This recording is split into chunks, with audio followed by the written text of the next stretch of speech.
محترم ناظرین السلام علیکم۔ اللہ تعالیٰ نے دنیا میں انسانوں کی بھلائی کے لیے کم و بیش 1,24,000 پیغمبر بھیجے، جن میں اکثر نبیوں کو اللہ تعالیٰ نے معجزات عطا فرمائے۔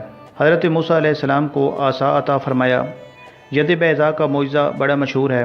آپ اپنے ہاتھ کو اپنے کرتے میں ڈالتے اور جب نکالتے تو وہ روشن سورج کی طرح چمک رہا ہوتا۔ حضرت سلیمان علیہ السلام کو اللہ تعالیٰ نے ہواؤں پر تصرف دیا، جن آپ کے تابع ہوئے۔ حضرت عیسیٰ علیہ السلام کو معجزات عطا فرمائے، آپ مردوں کو زندہ کرتے تھے۔ اسی طرح نبی کریم صلی اللہ علیہ وسلم کے بھی سینکڑوں معجزات ہیں، لیکن اس ویڈیو میں ہم آپ صلی اللہ علیہ وسلم کے چند معجزات آپ کے ساتھ شیئر کریں گے۔ یہ بڑی شاندار ویڈیو ہے، آپ یہ معجزات دیکھیں گے تو آپ کا ایمان تازہ ہوگا۔ اس ویڈیو کو آخر تک دیکھیے گا۔ صحابی رسول حضرت حبیب بن فدیق رضی اللہ تعالی عنہ کہیں جا رہے تھے کہ آپ کا پاؤں اتفاقاً ایک زہریلے سانپ کے انڈے پر پڑ گیا اور وہ پس گیا۔ اس کے زہر کا اثر اتنا زیادہ تھا کہ حضرت حبیب بن فدیق رضی اللہ تعالی عنہ کی آنکھیں بالکل سفید ہو گئیں اور نظر جاتی رہی۔ ان کے والد یہ حال دیکھ کر بڑے پریشان ہوئے اور انہیں لے کر حضور صلی اللہ علیہ وسلم کی خدمت میں حاضر ہوئے۔ سارا واقعہ بیان فرمایا تو حضور صلی اللہ علیہ وسلم نے اپنا لعاب مبارک ان کی آنکھوں پر لگایا تو ان کی اندھی آنکھیں فوراً روشن ہو گئیں اور انہیں پہلے کی طرح نظر آنے لگا۔ راوی کا بیان ہے کہ میں نے خود حضرت فدیق رضی اللہ تعالی عنہ کو اس وقت دیکھا جب ان کی عمر 80 سال تھی۔ ان کی آنکھیں سفید تھیں، لیکن حضور صلی اللہ علیہ وسلم کے لعاب مبارک کی یہ برکت تھی کہ ان کی نظر 80 سال کی عمر میں بھی اتنی تیز تھی کہ سوئی میں دھاگا ڈال لیتے تھے۔ تو آپ صلی اللہ علیہ وسلم کے لعاب مبارک کا یہ معجزہ تھا کہ اندھی آنکھیں بالکل صحیح ہو گئیں۔ جنگ خندق کے دنوں میں جب مدینہ سے باہر خندق کھودی جا رہی تھی تو صحابہ کرام نے بھوک کی وجہ سے اپنے پیٹوں پر پتھر باندھے ہوئے تھے۔ حضور نبی کریم صلی اللہ علیہ وسلم نے بھی اپنے شکم مبارک پر پتھر باندھے ہوئے تھے۔ حضرت جابر رضی اللہ تعالی عنہ نے یہ دیکھا تو ان سے برداشت نہیں ہوا۔ گھر گئے اور اپنی بیوی سے کہا کہ گھر میں کچھ کھانے کو موجود ہے، تو بیوی نے کہا کہ تھوڑے سے جو ہیں اور بکری کا ایک چھوٹا سا بچہ ہے۔ تو آپ نے کہا کہ میں بکری کے بچے کو ذبح کر لیتا ہوں، آپ جو کا آٹا بنائیں، اس سے روٹی پکائیں اور ہم حضور صلی اللہ علیہ وسلم کی دعوت کرتے ہیں۔ بیوی نے کہا کہ میں پکا لیتی ہوں، آپ جائیں اور آقا صلی اللہ علیہ وسلم کو دعوت دیں اور انہیں کہیں کہ آقا اپنے ساتھ 10 یا اس سے کم صحابہ کو ساتھ لے کر آ جائیں۔ چنانچہ جب حضرت جابر حضور صلی اللہ علیہ وسلم کی خدمت میں پہنچے تو آپ صلی اللہ علیہ وسلم کے کان میں عرض کی کہ یا حضرت آپ خود بھی تشریف لے آئیں اور 10 یا اس سے کم آدمی بھی ساتھ لے آئیں۔ حضور صلی اللہ علیہ وسلم نے جب یہ سنا تو پورے لشکر سے مخاطب ہو کر فرمایا کہ چلو جابر نے ہماری دعوت پکائی ہے۔ پھر تمام صحابہ کرام کو لے کر آپ حضرت جابر کے گھر تشریف لے آئے۔ آپ نے اپنا لعاب مبارک آٹے میں بھی ڈالا اور اس ہنڈیا میں بھی ڈال دیا اور تمام صحابہ سے کہا کہ آپ کھانا کھاؤ۔ چنانچہ اس تھوڑے سے آٹے اور گوشت میں اس لعاب مبارک کی اتنی برکت ہوئی کہ 1000 آدمی نے وہ کھانا کھایا، مگر نہ روٹی کم ہوئی اور نہ ہی سالن کم ہوا۔ ایک اور واقعہ ہے کہ حدیبیہ کے روز سارے لشکر صحابہ میں پانی ختم ہو گیا، حتیٰ کہ پانی کی اتنی قلت ہوئی کہ وضو اور پینے کے لیے بھی پانی کا ایک قطرہ بھی باقی نہ رہا۔ حضور صلی اللہ علیہ وسلم کے پاس ایک کوزہ تھا۔ جب حضور صلی اللہ علیہ وسلم اس کوزے سے وضو فرمانے لگے تو سب لوگ حضور صلی اللہ علیہ وسلم کی طرف لب کے اور فریاد کی کہ یا رسول اللہ، ہمارے پاس تو پانی کا ایک قطرہ بھی نہیں رہا، ہم نہ تو وضو کر سکتے ہیں اور نہ ہی اپنی پیاس بجھا سکتے ہیں۔ حضور آپ کے پاس یہ ایک ہی کوزہ ہے اور اسی میں پانی ہے، ہمارے پاس تو پانی بالکل ختم ہو گیا ہے اور ہم پیاس کی شدت سے بالکل بے چین ہیں۔ حضور صلی اللہ علیہ وسلم نے جب ان کی یہ بات سنی تو اپنا ہاتھ مبارک اس کوزے میں ڈال دیا۔ لوگوں نے دیکھا کہ آپ صلی اللہ علیہ وسلم کے ہاتھ مبارک کی 5 انگلیوں سے پانی کے 5 چشمے جاری ہو گئے اور سب لوگ ان چشموں سے سیراب ہونے لگے۔ ہر شخص نے جی بھر کے پانی پیا اور اپنی پیاس بجھائی، سب نے وضو بھی کر لیا۔ حضرت جابر رضی اللہ تعالی عنہ سے جب اس واقعہ کے بارے میں پوچھا گیا کہ اس وقت لشکر کی تعداد کتنی تھی تو آپ نے فرمایا کہ اس وقت ہمارے لشکر کی تعداد 1500 تھی، لیکن اگر 1,00,000 آدمی بھی ہوتے تو وہ پانی سب کے لیے کافی تھا اور سب اس سے اپنی پیاس بجھا سکتے تھے۔ تو آپ صلی اللہ علیہ وسلم کا یہ ایک بہت بڑا معجزہ تھا کہ ایک کوزے کا پانی پورے لشکر کے لیے کافی ہو گیا۔ ایک مرتبہ مدینہ منورہ میں بڑے لمبے عرصے کے لیے بارش نہیں ہوئی اور قحط پڑ گیا، بہت برے حالات تھے، لوگ بڑے پریشان تھے۔ ایک جمعہ کے روز حضور صلی اللہ علیہ وسلم جب آواز فرما رہے تھے تو ایک اعرابی اٹھا اور عرض کرنے لگا کہ یا رسول اللہ، ہمارا مال ہلاک ہو گیا اور اولاد فاقے کرنے لگی ہے، اللہ سے دعا فرمائیے کہ بارش ہو جائے۔ حضور صلی اللہ علیہ وسلم نے اسی وقت اپنے پیارے پیارے نورانی ہاتھ اٹھائے۔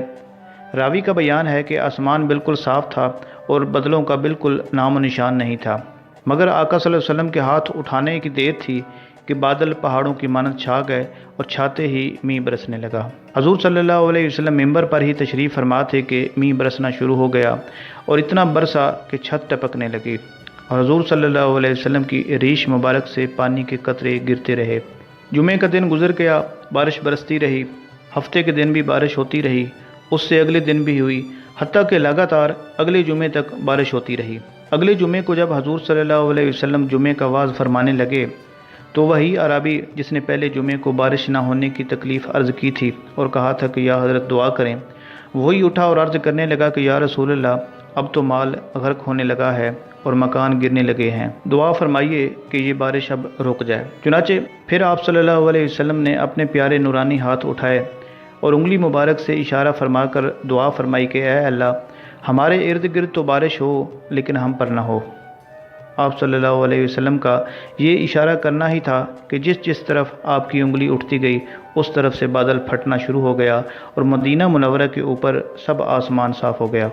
آقائے دو عالم حضور صلی اللہ علیہ وسلم کے دشمنوں نے اور بالخصوص ابو جہل نے ایک مرتبہ حضور صلی اللہ علیہ وسلم سے کہا کہ اگر تم خدا کے سچے رسول ہو تو آسمان پر یہ جو چاند ہے اس کے 2 ٹکڑے کر کے دکھاؤ۔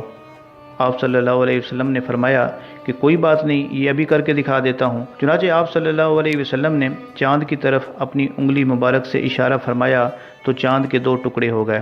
یہ دیکھ کر ابو جہل حیران ہو گیا، مگر بے ایمان تھا، پھر بھی نہیں مانا اور آپ صلی اللہ علیہ وسلم کو جادوگر کہنا شروع ہو گیا۔ تو آپ کا شق قمر کا یہ ایک بہت بڑا معجزہ تھا جو کہ اللہ تعالیٰ نے آپ کو عطا فرمایا تھا۔ ایک روز مقام صحبا میں حضور صلی اللہ علیہ وسلم نے نماز ظہر ادا کی اور پھر حضرت علی کرم اللہ وجہہ کو کسی کام کے سلسلے میں بھیج دیا۔ حضرت علی رضی اللہ تعالیٰ عنہ کے واپس آنے تک حضور صلی اللہ علیہ وسلم نے نماز عصر بھی ادا فرما لی اور جب حضرت علی واپس آئے تو ان کی آغوش میں اپنا سار انور رکھ کر آپ صلی اللہ علیہ وسلم سو گئے۔ حضرت علی نے بھی نماز عصر ابھی ادا نہیں کی تھی، ادھر سورج کو دیکھا تو غروب ہونے والا تھا۔ حضرت علی کرم اللہ وجہہ یہ سوچنے لگے کہ ادھر رسول اللہ صلی اللہ علیہ وسلم میری گود میں آرام فرما ہے اور ادھر سورج بھی غروب ہو رہا ہے، حضور صلی اللہ علیہ وسلم کی استراحت کا خیال رکھوں، آپ کی نیند کا خیال رکھوں تو نماز جاتی ہے، اور نماز کا خیال کروں تو آپ کی نیند میں خلل واقع ہوتا ہے، تو اب کیا کروں؟ آخر مولا علی شیر خدا نے فیصلہ کیا کہ نماز کو قضا ہونے دو، مگر حضور صلی اللہ علیہ وسلم کی نیند مبارک نے خلل نہیں پڑنا چاہیے۔ چنانچہ سورج غروب ہو گیا اور عصر کا وقت جاتا رہا۔ آپ صلی اللہ علیہ وسلم جب اٹھے تو حضرت علی کرم اللہ وجہہ کو مغموم دیکھ کر وجہ دریافت کی۔ حضرت علی کرم اللہ وجہہ نے عرض کی کہ یا رسول اللہ، میں نے آپ کی نیند کے پیش نظر ابھی تک نماز عصر ادا نہیں کی اور سورج غروب ہو گیا ہے۔ آپ صلی اللہ علیہ وسلم نے فرمایا تو اس میں غم کرنے کی کوئی بات نہیں، ابھی سورج واپس آتا ہے اور پھر اسی مقام پر آ کر رکتا ہے جہاں وقت عصر ہوتا ہے۔ چنانچہ آپ صلی اللہ علیہ وسلم نے دعا فرمائی تو غروب شدہ سورج پھر واپس آیا، اسی مقام پر آ کر ٹھہر گیا جہاں عصر کا وقت ہوتا ہے۔ حضرت علی کرم اللہ وجہہ نے اٹھ کر نماز عصر ادا کی اور اس کے بعد سورج غروب ہو گیا۔ حضور نبی کریم صلی اللہ علیہ وسلم نے جب حضرت ابو بکر صدیق رضی اللہ تعالیٰ عنہ کی معیت میں مکہ سے مدینہ کی طرف ہجرت فرمائی تو قریش مکہ نے اعلان کیا کہ جو کوئی محمد صلی اللہ علیہ وسلم اور ان کے ساتھی حضرت ابو بکر صدیق کو گرفتار کر کے لائے گا اسے 100 اونٹ انعام دیے جائیں گے۔ سراقہ بن جاشم نے یہ اعلان سنا تو اپنا تیز رفتار گھوڑا نکالا اور اس پر بیٹھ کر کہنے لگا کہ میرا یہ تیز رفتار گھوڑا محمد صلی اللہ علیہ وسلم اور ابو بکر کا پیچھا کرے گا اور میں ابھی ان دونوں کو پکڑ کر لاتا ہوں۔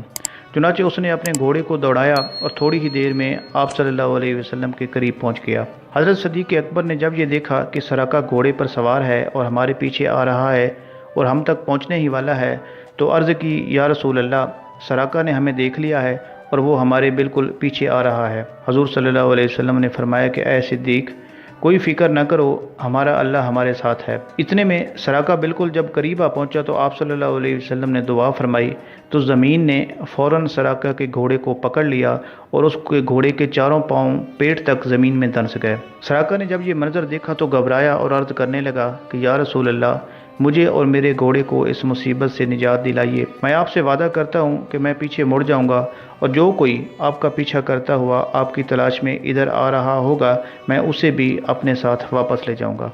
اور آپ تک اس کو نہیں آنے دوں گا۔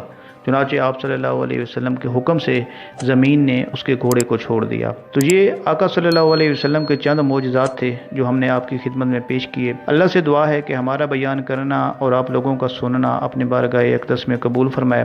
اپنا خیال رکھیے گا، دعاؤں میں یاد رکھیے گا۔ اللہ حافظ۔